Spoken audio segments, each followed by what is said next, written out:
ముప్పై ఏళ్లు దాటిన పెళ్లి కాని హీరోయిన్ల లిస్టులో చెన్నై బ్యూటీ త్రిష ఒకరు. అన్నీ కుదిరి ఉంటే ఈ అమ్మడి పెళ్లి జరిగి ఇప్పటికే 5 ఏళ్లు గడిచేది. కానీ కొన్ని కారణాల వలన త్రిష పెళ్లి అప్పట్లో ఆగిపోయింది.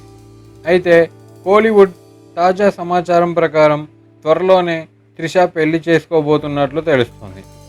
అది కూడా వివాదాస్పద హీరో శింబుతో అన్న టాక్ తమిళ సినీ వర్గాల్లో నడుస్తుంది. కాగా సినిమాలతో మంచి క్రేజ్ను సంపాదించుకున్నప్పటికీ వివాదాలతో పలుమార్లు శింబు వార్తల్లో నానుతున్నారు. దానికి తోడు గతంలో 2 హీరోయిన్లను ప్రేమించి విఫలమయ్యారు. ఇక ఇటీవల వీరిద్దరి మధ్య ప్రేమ కలిగిందని, వారి పెళ్లికి పెద్దల గ్రీన్ సిగ్నల్ రావడంతో త్వరలోనే వివాహం చేసుకునేందుకు రెడీగా ఉన్నారని తెలుస్తోంది. మరి ఈ వార్తలపై శింబు త్రిష ఎలా స్పందిస్తారో చూడాలి.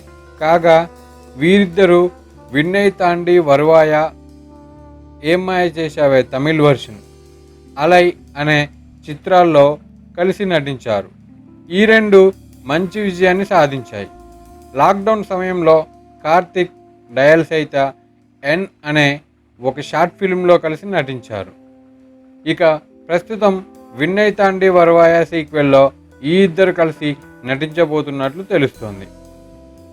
ఫ్రెండ్స్, నా వీడియో నచ్చినట్టయితే లైక్ చేయండి, నా వీడియోస్ని షేర్ చేయండి. అలాగే మరికొన్ని సరికొత్త వీడియోస్ కోసం నా ఛానల్ని సబ్స్క్రైబ్ చేయండి.